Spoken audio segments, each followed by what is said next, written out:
예, 감사합니다. 오늘 우리가 함께 은혜 받을 하나님 말씀은 누가복음 5장 1절 말씀부터 11절 말씀까지입니다.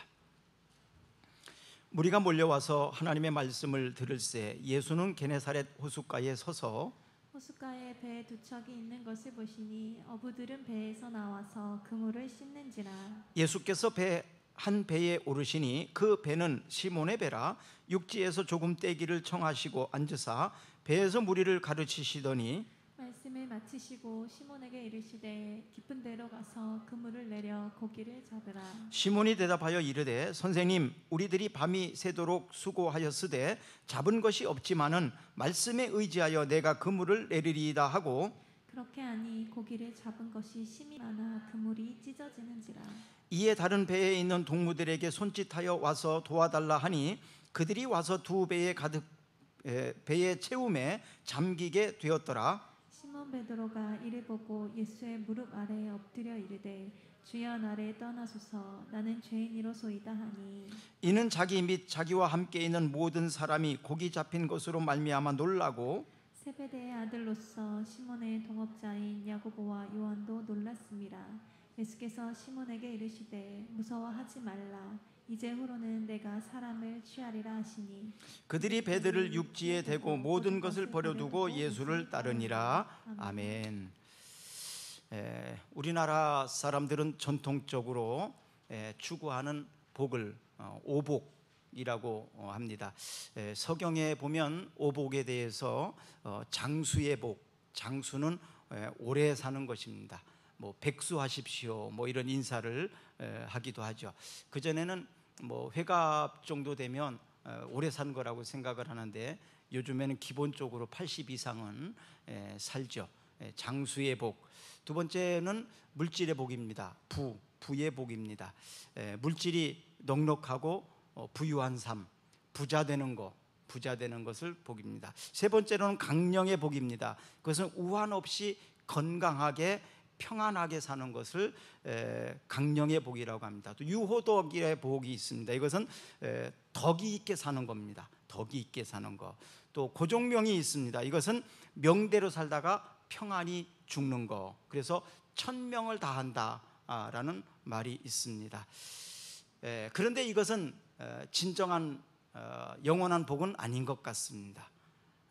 우리에게 있는 영적인 또 영원한 복, 그것에 대해서 좀 오늘은 발견을 하시고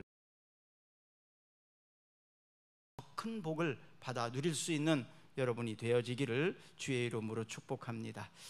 누가복음은 시몬을 부르시는 장면을 자세하게 기록을 하고 있습니다. 이 시몬은 나중에 베드로라는 이름으로 이름을 바뀌게 되죠.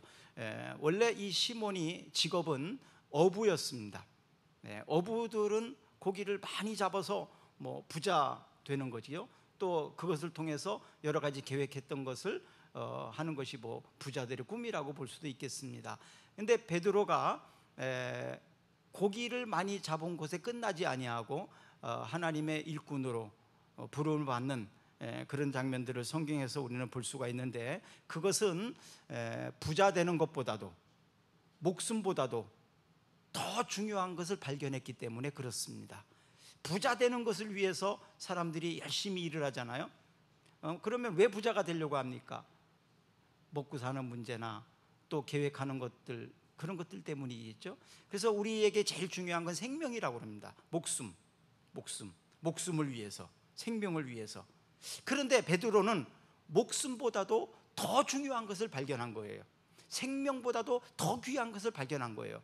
그래서 생명을 던질 수 있었다. 그래서 그는 거꾸로 박혀서 순교해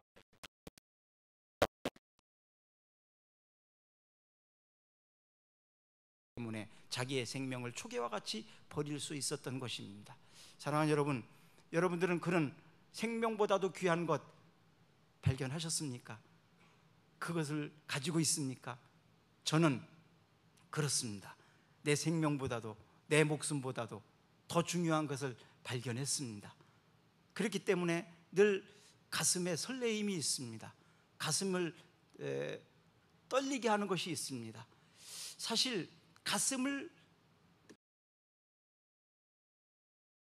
떨리게 하는 이것이 바로 우리에게 열정을 가져다 주거든요. 열정.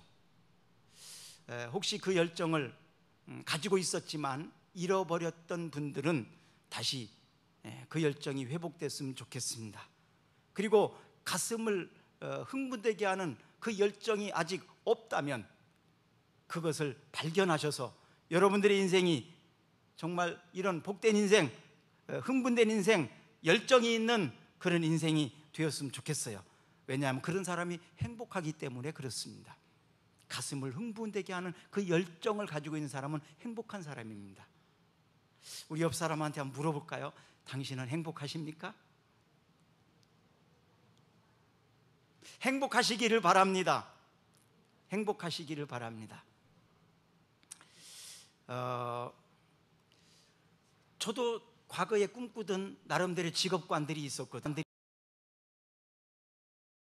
법조인도 되고 싶었고, 또 잘 나가는 사업가도 되고 싶었고, 또 정치에도 좀 관심이 있었고, 근데 지금은 그런 것들에 큰 관심이 없습니다. 목회하면서도 어떻게 하면 목회가 잘 될까? 그러다가 보니까 뭐 은사가 필요한 것 같더라고요. 그래서 뭐 병 고치는 은사나 뭐 방언이나 예언이나 뭐 신유, 뭐 여러 가지 은사들 있잖아요. 그래서 그런 은사들을 많이 사모한 적이 있어요. 목회를 위해서 하나님 필요합니다. 그래서 그런 그런 은사를 가지고 목회를 또 했어요. 그러니까 사람들이 많이 오는 거는 오더라고요. 또 사람들에게 뭐 칭찬도 받고 뭐 존경도 받고 막 그런 게 있더라고요. 그런데 제가 깨달은 것이 있어요. 10명에 1명도 안 남더라고요. 잠깐은 남아요. 체험을 했으니까, 막 죽다 살아났으니까, 뭐 여러 가지 은사들을 경험했으니까, 체험했으니까. 그런데 그것이 꼭 믿음하고 연결은 안 되더라는 거예요. 그래서 이거 내가 할 일이 아니구나. 그래서 그때부터 제가 생각을 바꿨습니다. 하나님, 은사 다 필요 없습니다. 사랑의 은사면 되고 말씀의 은사 그거 한 가지만, 그것만 가지고 목회하게 해달라고. 그리고 지금은 그 은사만 가지고 이제는 집중하고 목회를 하려고 합니다. 시몬 베드로가 주님께 부름 받을 때의 장면을, 오늘 본문을 보니까 예수님께서 게네사렛 호숫가에 가셨다. 근데 수많은 사람들이 몰려들어서 그들에게 말씀을 전하려고 하니까 그 무리 가운데에서 할 수가 없었어요. 좀 떨어져야 되니까.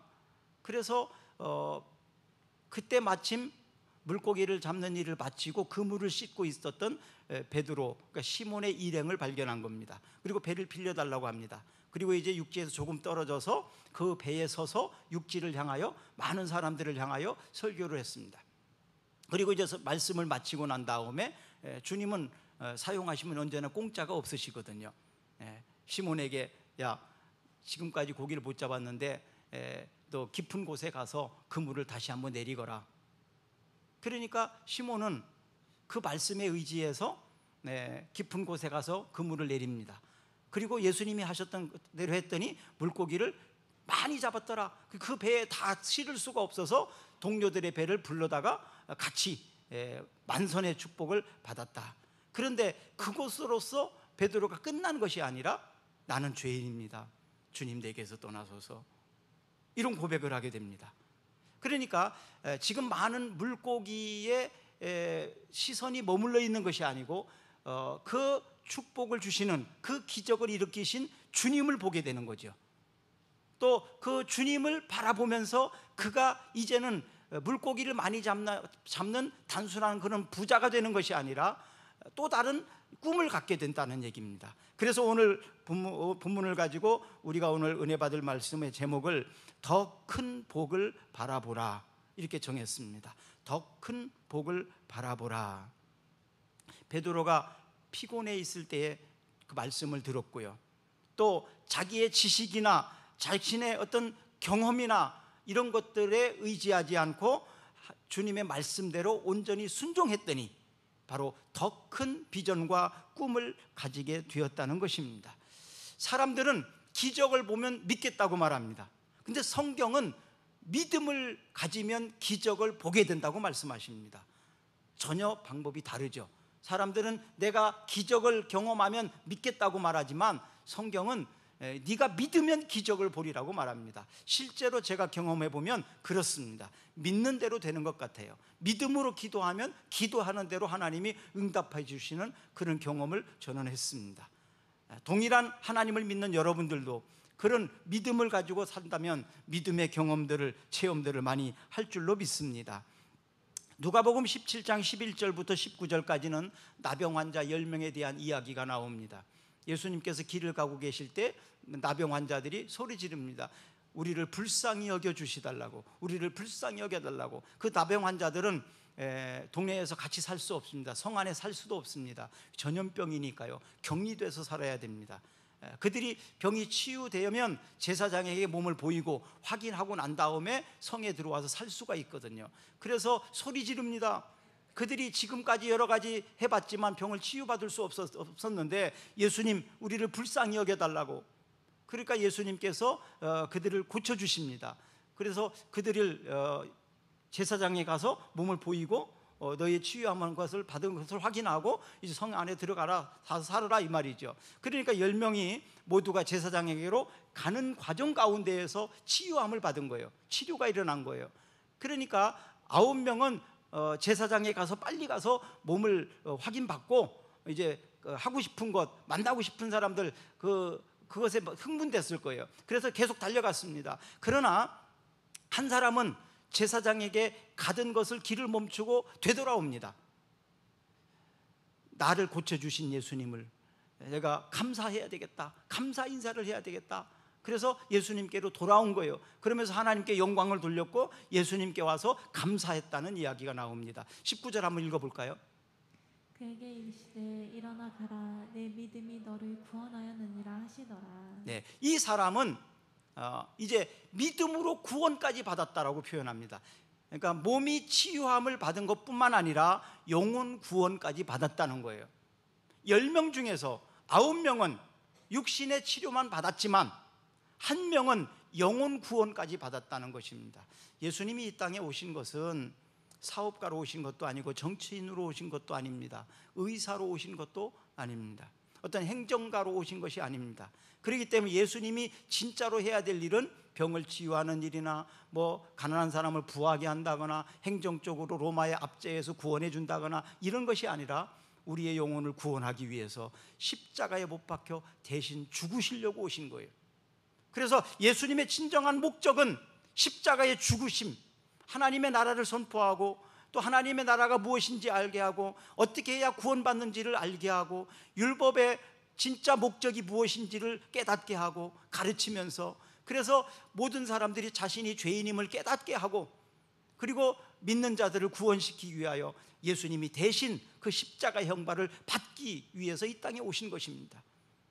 그런데 어떤 사람들은 그 중요한 것을 모르고 그냥 치료받는 일, 로마의 압제에서 구원받는 일, 또 내가 좀 부유하게, 내가 가난해서 해방되는 일, 이런 것들만 가지고 주님 앞에 살아가는 목적이 무엇입니까? 제가 가졌던 뭐 법조인이나 의사이나 뭐 이런 것들 하려고 했을 때 만약에 했다면 저는 다 떨어졌을 거예요. 다 아마 안 됐을 거예요. 어떤 이유를 대든 시도 자체를 안 했지만, 못 했지만, 안 했지만, 왜냐하면 제가 해야 될 일은 목회였기 때문에, 제가 해야 될 일은 영혼 구원하는 일이었기 때문에, 그래서 하나님은 그 길을 돌이켜서 막으셔서 이 길로 가게 하셨던 거죠. 중간에 돌아온 것이 아니라 처음부터 이 길을 가게 하셨다는 것이 그래서 얼마나 감사한지, 시간을 낭비하지 않을 수 있다는 것이 얼마나 감사한지 모릅니다. 사랑하는 여러분, 여러분들 인생의 목적, 여러분들이 여러분들을 향하여 하나님의 기대가 무엇인지 알고 있습니까? 그 길을 빨리 서십시오. 그리고 그 길을 가십시오. 누가복음은 교회가 어떻게 예수님을 따르고 은혜를 얻을 수 있는지 잘 가르쳐 주고 있습니다. 누가복음 5장 11절, 오늘 본문 11절을 읽어보겠습니다. 그들이 배들을 육지에 대고 모든 것을 버려두고 예수를 따르니라. 그들이 배들을 육지에 대고 모든 것을 버려두고 예수를 따르니라. 모든 것을 버려두고 예수를 따르더라. 여기서 버려뒀다는 얘기는 포기했다는 의미하고는 조금 다릅니다. 그것을 그냥 내버려 두고 이런 표현이에요. 내버려 두고 더 중요한 것을 위해서 내려놓고 약간 그런 의미가 있습니다. 그래서 더 중요한 것이라고 생각을 하는 거죠. 더 중요한 거, 더 중요한 거. 우리 공부하는 학생들에게, 요즘 학생들에게 제일 힘든 것이 아마 핸드폰인 것 같습니다. 핸드폰이 없으면 막 정신을 못 차리는 것 같아요. 그렇죠? 핸드폰. 근데 그 핸드폰을 내려놓고 버려두고 내버려두고 해야 되는데 그걸 잘 못해요. 자꾸 거기에 신경을 써요. 그죠? 내려놓고 잠시 내려놓고 버려두고 단호한 결단력이 필요합니다. 아주 막 단호하게 그리고 냉정하게. 그런 결단력이 없으면 그런 사람은 아무것도 할 수 없어요. 단호하게 결단을 해야 합니다. 어른들도 술 끊고 담배 끊고 이런 것도 단호한 결단력이 필요하잖아요. 보통 결단력 갖고 잘 못합니다. 살 빼는 것도 참 어렵잖아요. 살 빼기 위해서 막 살 뺀 사람은 지독한 사람이라고 그러잖아요. 단호하게 결단을 하지 않으면 뭐 오늘만 내일부터 시작하지, 그런 사람도 잘 못하지 않습니까? 단호한 결단력이 필요해요.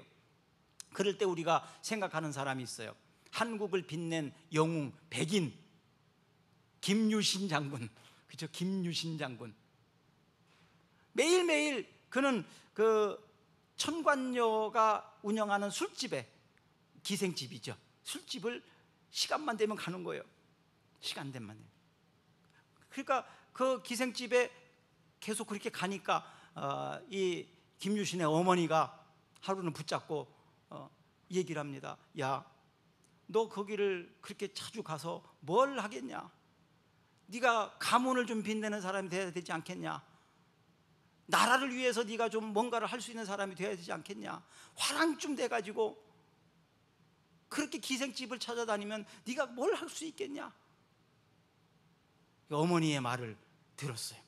김유신은 효자였거든요. 효자. 그래서 어머니의 말을 듣고 그리고 다시는 가지 않겠다고 결단을 합니다. 그런데 어느 날 자신도 모르게 좀 잠결이었던 것 같아요. 그 말이 그냥 갔는데 집으로 간 게 아니라 그 청관녀가 있는 그 집으로 갔어요. 청관녀는 미인이기도 하지만 또 뭐 학식도 많이, 학문도 뛰어난 사람이었던 것 같아요. 그래서 김유신하고 말이 잘 통하는 것 같아요. 그러니까 늘 그 집을 자주 찾아다녔는데 그날도 김유신의 의지와는 상관없이 그 말이 거기로 데리고 간 거예요. 그래서 어떻게 했습니까? 단호하게 자기의 말을 목을 쳐서 가지 않아, 다음부터는 안 갔다는 그런 얘기 있지 않습니까? 일화가 있지 않습니까? 뭐 여러 가지 평가도 있겠지만 어쨌든 그런 아주 비상하게 냉정하게 단호하게 끊지 않으면 안 됩니다. 내려놓을 수 있어야 됩니다. 여러분들이 지금 내려놓아야 될 게 무엇입니까? 그 내려놓아야 될 것을 내려놓지 못하면 여러분들이 가는 앞길에 계속해서 장애가 됩니다. 더 중요한 것을 위해서 내려놓을 수 있어야 됩니다. 마가복음 10장 22절에 한번 읽어볼까요? 그 사람은 재물이 많은 고로 이 말씀으로 인하여 슬픈 기색을 띠고 근심하며 가니라. 그 사람은 재물이 많은데 이 그 사람이 누군지 아십니까? 그 사람은요, 신앙생활을 잘했던 사람이에요. 율법을 다 지켰던 사람입니다. 나름대로 말씀대로 살려고 엄청 잘한 사람이에요. 훌륭한 인격을 가진 사람이에요. 그런데다가 부자였어요. 그가 이제 뭐 더 이상 갖고 싶고 더 이상 또 바라는 것이 없을 정도로 부족함이 없는 사람이에요. 근데 예수님을 발견하고 난 다음에 그가 또 부러운 게 하나 있거든요. 예수님의 제자, 예수님을 따라가는 일이었어요. 그래서 예수님께, 예수님, 제가 예수님을 따르고 싶습니다. 그러니까 예수님께서 이 청년에게 너에게 한 가지 부족한 게 있다. 그게 뭐냐 하면 네가 가진 모든 재물 팔아서 가난한 사람한테 다 주고 나를 따라오너라. 그러니까 이 청년이 고민이 생겼습니다. 부자이기 때문에 아마 물질이 많지 않았으면 따라갈 수 있기 쉬웠을 거예요. 근데 너무 부자였기 때문에 그걸 다 내려놓고 간다는 것이 쉽지 않았어요. 그래서 예수님을 따르지 못했다는 얘기입니다. 내려놓지 못하면 따르지 못합니다. 내려놓아야 됩니다. 누가복음 9장 23절 읽어볼까요? 또 우리에게 이르시되 아무든지 나를 따라오려거든 자기를 부인하고 날마다 제 십자가를 지고 나를 따를 것이니라. 아멘. 아무든지 나를 따라오려거든 자기를 부인하고 날마다 제 십자가를 지고 나를 따를 것이니라. 사실 주님을 따르는 일에 있어서 제일 힘든 게 이 부분인 것 같아요. 나를 부인하는 것 같아요. 나를 부인. 나름대로 원하는 대로 다 성취하면서 다 얻을 수 있었던 사람은 더 그렇겠죠. 노력해서 잘 안 됐던, 실패했던 경험이 많은 사람은 자기를 부인하기가 좀 쉬웠을 거예요. 그런데 자기가 마음 먹으면 먹은 대로 다 할 수 있었던 사람, 이런 사람은 자기 자신을 부인한다는 게 참 어렵습니다. 참 어렵습니다. 나중에 그것을 자기를 부인하는 단계에 이르게 될 때 신앙이 없으면 살 수가 없습니다. 자기 자신이 비참해지고, 그래서 더 이상 살 수 없다라고 목숨을 끊는 사람도 가끔 있습니다. 그 정도로 자기를 부인한다는 게 참 어렵습니다. 나를 부인한다는 거, 나 자신에 대한 실망, 나 자신에 대한 좌절, 그런 것이 얼마나 힘든지 몰라요, 여러분. 얼마나 이런지. 근데 자기 자신을 부인하지 않으면 주님을 따를 수 없다고 말합니다. 자기 십자가를 지고 내게 맡기신 사명의 짐을 붙잡고 따라가야만 제자가 될 수 있다고 말합니다. 이런 사람은 어떤 사람일까요? 밭에 감추인 보화를 발견한 사람, 그런 사람입니다. 보화를 발견하지 못했을 때는 밭만 보았을 거예요. 그러나 밭 밑에 감추어 있는 보화를 발견한 사람은 보화를 알지 못하는 사람과 태도가 다릅니다. 그 밭을 사기 위해서 자기의 전 재산을 다 팔아서 그 밭을 삽니다. 왜? 그 밭에 감추인 보화를 알았기 때문에. 다른 사람들이 볼 때 미친 사람이에요. 그러나 이 사람은 미친 사람이 아닙니다. 그 밭 밑에 숨겨진 보화를 알았기 때문에. 그 밭을 사면 그 보화는 다 내 것이기 때문에. 예수님을 만난다의 삶은 바로 이렇게 달라지는 것입니다. 오늘 본문 3절 한번 읽어볼까요? 예수께서 한 배에 오르시니 그 배는 시몬의 배라. 육지에서 조금 떼기를 청하시고 앉으사 배에서 무리를 가르치시더니, 자 5절입니다. 시몬이 대답하여 이르되 선생님, 우리들이 밤이 새도록 수고하였으되 잡은 것이 없지만은 말씀에 의지하여 내가 그물을 내리리이다. 베드로가 예수님의 말씀을 듣고 이제 그대로 순종하는, 그래서 처음에 베드로는요, 예수님을 그냥 선생님 정도로 생각했어요. 선생님, 그냥 뭐 에피스타테스라고 그러거든요. 에피스타테스라고 그러거든요. 이것은 권위 있는 선생님, 그냥 뭐 아무나 선생님 이런 말은 아니고요. 예수님에 대해서 좀 그 권위 있는, 훌륭한, 대단히 능력 있는 에피스타테스, 이것은 권위 있다는 뜻이 있거든요. 그냥 단순히 선생님, 그냥 호칭 아닙니다. 권위 있는 선생님, 그런 뜻이에요. 능력 있는 선생님, 훌륭한 선생님, 적어도 그 정도로 예수님을 생각했어요. 그런데 오늘 본문 다시 8절을 한번 읽어볼까요? 시몬 베드로가 이를 보고 예수의 무릎 아래 엎드려 이르되 주여 나를 떠나소서, 나는 죄인이로소이다 하니. 주여, 여긴 쾌리어라고 합니다. 쾌리어, 이것은 신적 존재의 주의 의미를 얘기합니다. 그러니까 신과 같은 대단한 어떤 인간 이상의 사람, 이런 의미예요. 그러니까 아까는 선생님, 권위 있으신 분, 능력 있으신 분, 이 정도로만 생각을 했는데 이제는 신적 능력을 가지고 계신, 신과 같으신, 바로 신적 위엄이 있는 거룩한 선생님, 뭐 주인, 뭐 이런 의미가 있어요. 그러니까 베드로가 예수님을 처음 보았을 때와 예수님을 체험하고 나서 부른 다음에는 예수님을 대하는 태도가 달랐다, 이 말이에요. 이제는 신적 존재 같은, 신과 비슷한 어떤 신적 위엄을 가진 그 앞에 내가 서게 되니까 나는 너무너무 초라해 보인 겁니다. 나는 너무너무 초라해 보인 거예요. 그래서 주여 나를 떠나소서, 나는 죄인으로소이다, 이렇게 고백을 하게 된 것입니다. 우리가 죽음 앞에서 설 때 바로 이런 위험 앞에 서게 되지 않습니까? 도대체 사는 게 뭐냐? 어떻게 살아야 될 것이냐? 어떻게 살 거냐를 생각한다면 어떻게 죽을까? 죽는 모습을 보면 어떻게 살았냐가 나오거든요. 그렇기 때문에 잘 죽어야 되는 게 중요한 부분입니다. 어떻게 살 것이냐? 그것은 죽을 때 보면 다 나와요.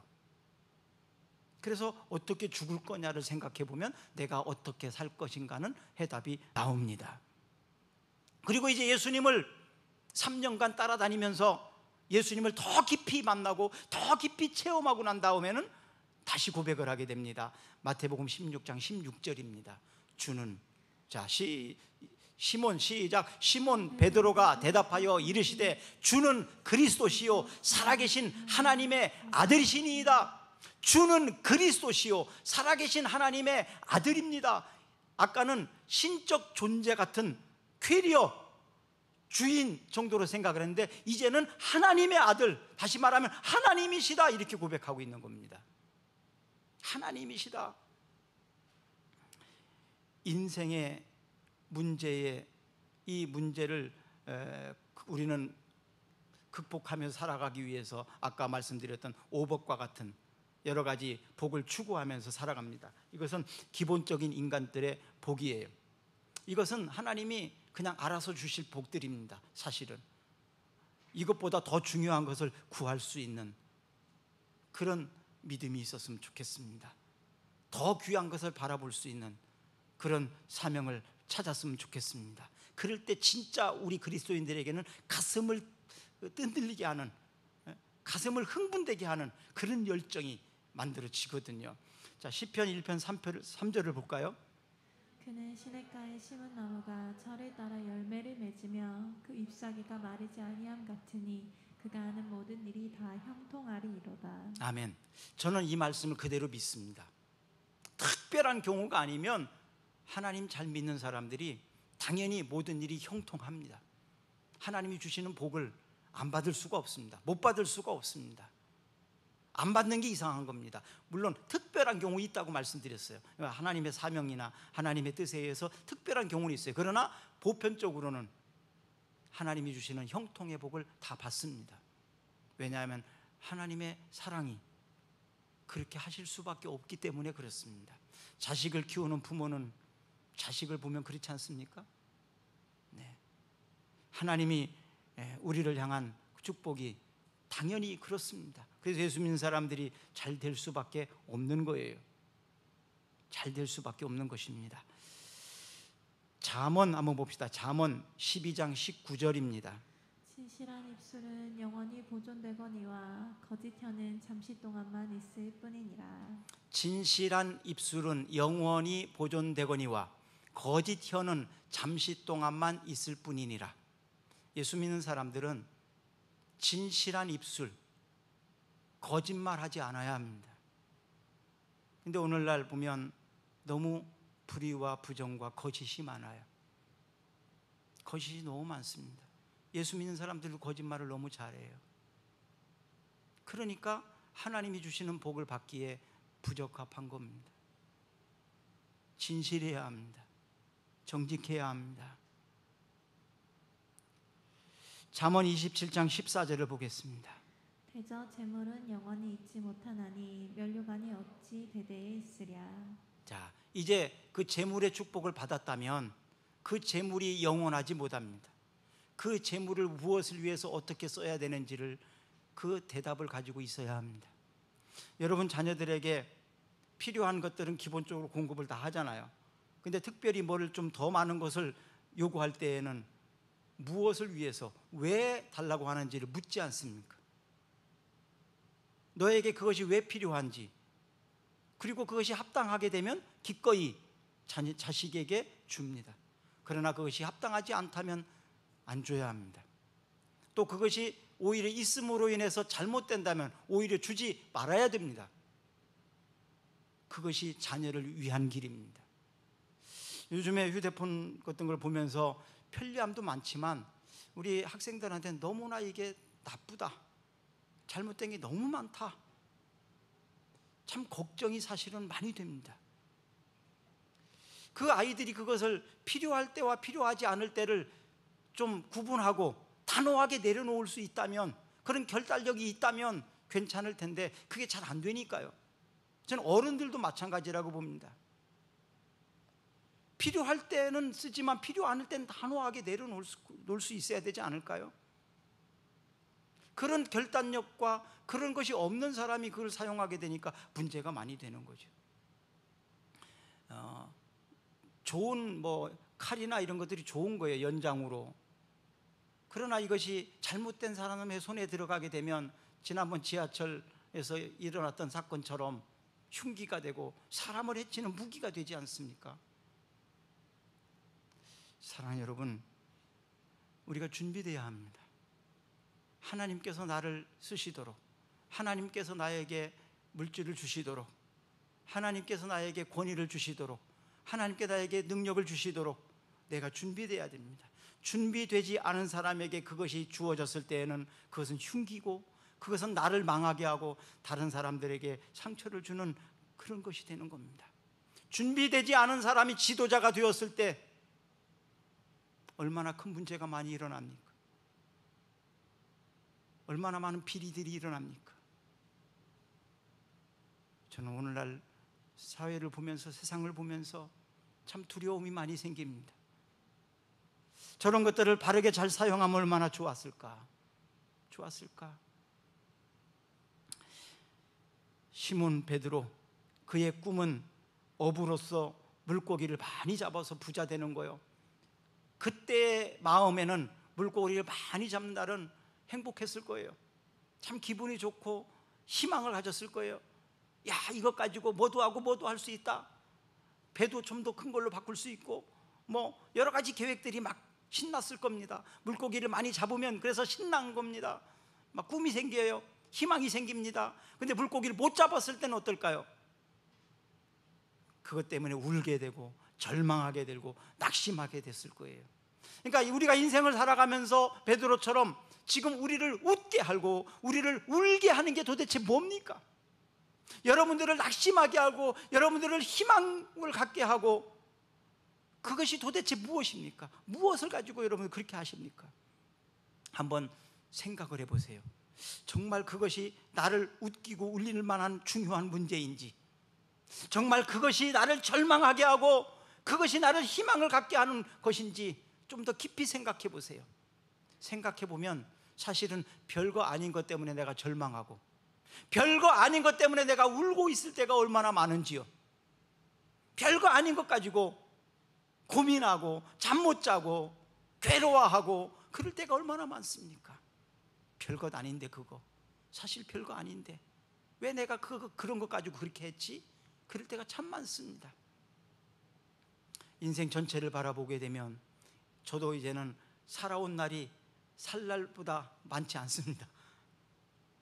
자, 이제 어떻게 주님 앞에 서게 될지, 주님 앞에 서게 될 때 나의 모습은, 내 인생은 어떻게 될지, 이런 것들을 요즘 많이 생각해 봅니다. 많이 생각을 하게 됩니다. 그래서 전에 그렇게 막 움켜쥐고 붙잡고 했던 것들이 이제는 별것 아니라는 생각이 참 많이 듭니다. 베드로가 전에는 먹고 사는 문제, 물고기 많이 잡아서 부자 되고 또 사람들에게 존경받고 높은 위치에 올라가고 이런 것들이 단순히 사람들이 부러워하는, 그냥 단순히 그렇게 살았던 사람 중에 하나였습니다. 근데 그가 예수님을 만나고 나서 꿈이 바뀌었습니다. 달라졌습니다. 내가 해야 될 일은 이것이 아니다. 사명에 따라서 직업을 가져야 된다고 저는 봅니다.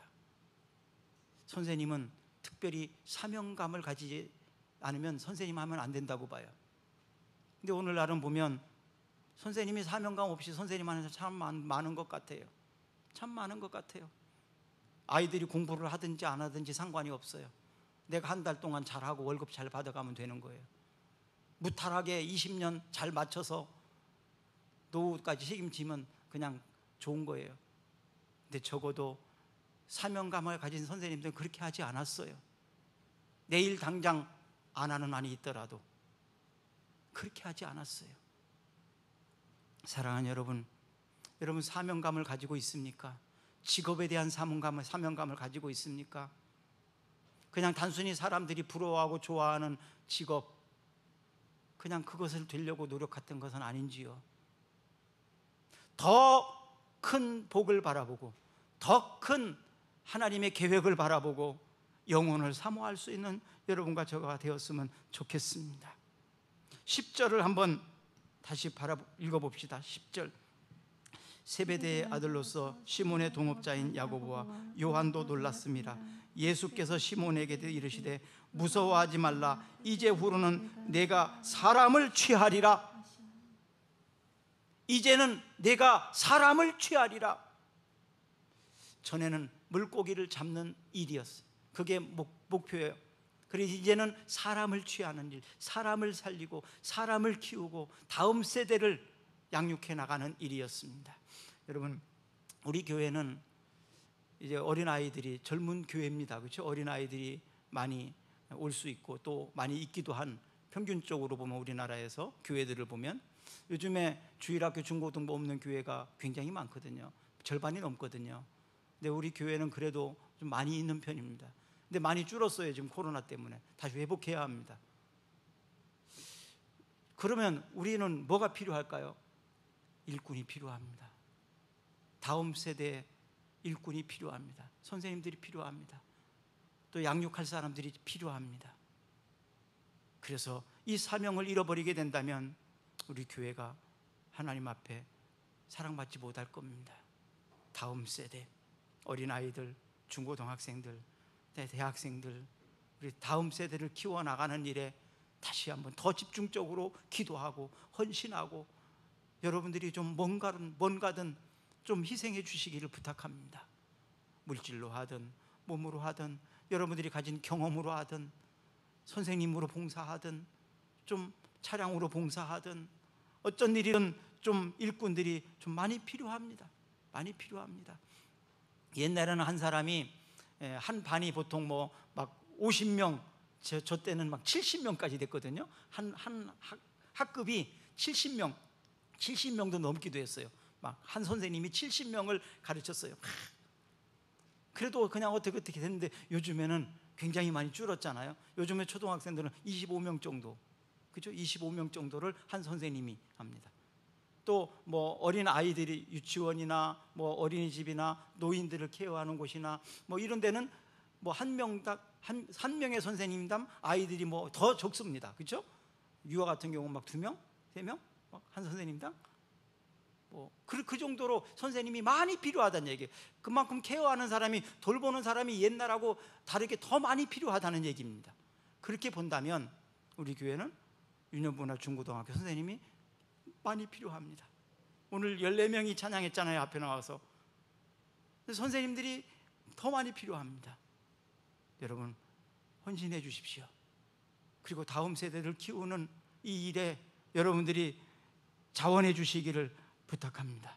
자원해 주시기를 부탁합니다. 시편 119편 18절을 한번 읽어보겠습니다.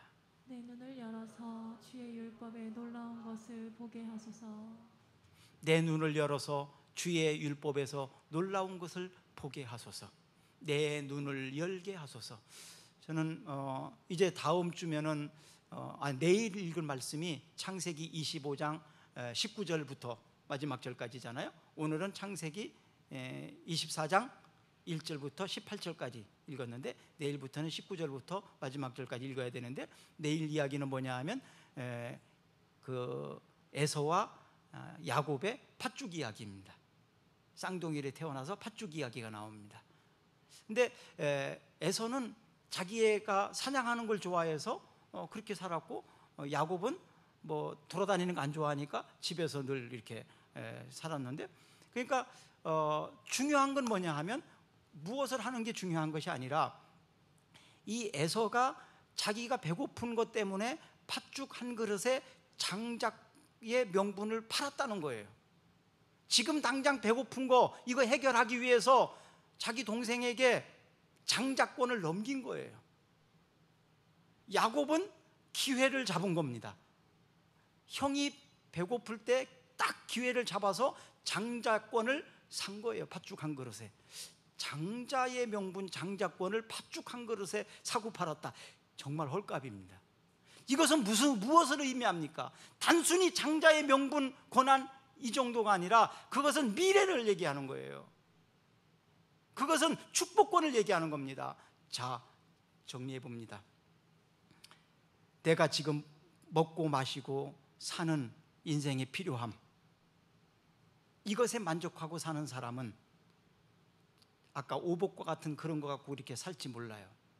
그러나 다음 세대 축복권, 하나님이 주시는 축복권을 가지고 세상을 축복하고 자녀를 축복하고 사람들을 축복하고 살리는 일, 이 일에 관심이 있는 사람이라면 축복권이 얼마나 중요한지를 압니다. 이게 바로 장자의 명분입니다. 야곱은 그 축복권을 얻기 위해서 기회를 노리고 있다가 얻은 거예요. 물론 야곱은 그 축복권을 얻을 때만 해도 충분히 자격이 되지 않았어요. 그래서 하나님이 훈련시켜서 나중에 그가 이 축복권을 가진, 장자권을 가진 그 대를 잇도록 야곱을 통해서 하신 거죠. 그래서 야곱의 이름을 바꾸어서 이스라엘로 바꾸고 하나님이 그를 축복하셨습니다. 자, 여러분, 우리가 이 땅에 사는 것 가지고 만족하며 살 수 없습니다. 우리는 다음 세대를 바라볼 수 있어야 되고 하나님이 내게 주신 그 축복을 물론 받아 누리는 것 가지고 만족하며 살 수도 없습니다. 우리는 세상을 축복하며 살아야 합니다. 사람을 살리면서 살아야 됩니다. 영혼을 구원하는 일, 사람을 살리는 일을 위해서 살아야 될 사람입니다. 그렇기 때문에 세상을 보며 사람을 보며 만족할 수 없습니다. 베드로도 한쪽 구석에 그런 꿈을 가지고 있었기 때문에 더 큰 것을 바라볼 수 있는 안목이 생겼던 거지요. 그리고 그 베드로를 부르셔서 훈련시키셔서 하나님은 그를 그렇게 사용하셨습니다. 사랑하는 여러분, 여러분들이 더 큰 꿈을 가지고 다음 세대를 축복하고 이 세상을 축복하는 사람으로 하나님 앞에 섰으면 좋겠습니다. 장자권, 장자의 명분을 가지고 살았으면 좋겠습니다. 그러기 위해서 버려야 합니다. 과감하게 버릴 수 있어야 됩니다. 내려놓을 수 있어야 됩니다. 그리고 붙잡아야 될 것을 붙잡아야 됩니다. 핸드폰 내려놓으세요. 세상의 권력도 명예도 돈도 기꺼이 내려놓겠다고 하십시오. 하나님이 다 가져가지 않습니다. 저를 보십시오. 하나님 주시잖아요. 필요한 만큼 주십니다. 우선순위에 분명하십시오. 먼저 할 것과 나중한 것, 나중의 것을 선택하세요. 저는 가장 어리석은 사람이 돈 버느라고 건강 잃어버리는 사람입니다. 돈 버느라고 건강을 다 잃어버리고 나중에 돈을 벌었어요. 그래서 건강을 찾기 위해 돈을 다 써요. 불쌍하지 않아요? 건강을 다 잃어버리고 나중에서 깨닫고, 야, 건강을 위해서 돈을 쓰자. 불쌍하지 않습니까? 여러분, 우선순위를 분명히 하십시오. 그리고 생명을 걸 만한 목표, 생명을 걸 만한 목적 붙잡으십시오. 그러면 가슴을 떨리게 하고 흥분되게 하는 열정이 회복될 것입니다. 그리고 세상 것 때문에 낭망하거나 절망하거나 사람들 때문에 실망하거나 환경 때문에 좌절하고 괴로워하고 그렇지 않습니다. 계속해서 축복권을 행사하고 하나님 축복해달라고 부르짖게 될 것입니다. 그리고 하나님은 그런 사람을 통해서 일하실 것입니다. 자, 마지막으로 저는 전도서 3장 10절부터 14절까지 읽으면서 여러분과 제가 말씀의 은혜를 나누려고 합니다. 같이 한번 읽어보겠습니다. 전도서 3장 10절 말씀부터 14절입니다. 하나님이 인생들에게 노고를 주사 애쓰게 하신 것을 내가 보았노라. 하나님이 모든 것을 지으시는 때를 따라 아름답게 하셨고 또 사람들에게는 영원을 사모하는 마음을 주셨느니라. 그러나 하나님이 하시는 일을 시종을 사람으로 측량할 수 없게 하셨도다. 사람들이 사는 동안에 기뻐하며 선을 행하는 것보다 더 나은 것이 없는 줄을 내가 알았고 사람마다 먹고 마시는 것과 수고함으로 낙을 누리는 그것이 하나님의 선인 줄도 또한 알았도다. 하나님께서 행하시는 모든 것은 영원히 있을 것이라. 그 위에 더할 수도 없고 그것에서 덜 할 수도 없나니 하나님이 이같이 행하심은 사람들이 그의 앞에서 경외하게 하려 하심인 줄을 내가 알았도다. 아멘. 우리 기도합시다. 우리는 하나님의 형상을 입도록 만들어졌고 시몬 베드로를 부르셨던 것처럼 하나님이 여러분과 저를 부르셔서 하나님의 아들 되고 하나님이 딸이 되게 하셨습니다. 그리고 영혼을 사모하게 하시고 또한 우리에게 거룩한 사명을 주시고 직분을 주셨습니다. 하나님, 이제는 세상을 바라보며 환경을 바라보며 사람들 때문에 날망하거나 절망하지 않게 하시고 주신 사명 붙잡고 다시 열정을 회복하고 살게 하여 주시옵소서. 예수님 이름으로 기도드리옵나이다. 아멘. 우리 다 같이 일어나셔서 찬양하겠습니다. 선한 능력으로 안으시네. 그 크신 팔로 날 붙드시네. 절망 속에도 흔들리지 않고 사랑하는 주 얼굴 구하리. 이전의 괴로운 날에 왔사도 고난의 길을 걷는다 해도 주님께 모두 맡긴 우리 영혼 끝내 승리한 나를 맞으리. 주님이 마신 고난의 쓴 잔을 우리요 감사하며 받으리. 주님의 나 고난 채워가며 예수와 본 위에 살리라. 선한 능력으로 일어서리. 주만 의지하리. 믿음으로 우리 고대 안에 주 오실 그날 승리의 새날을 맞이하리.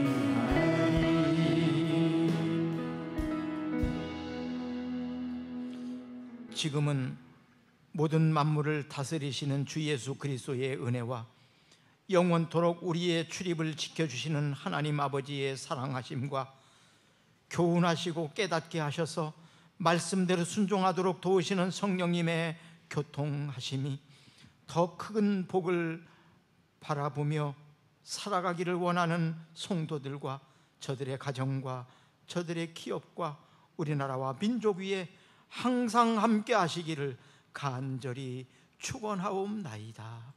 아멘.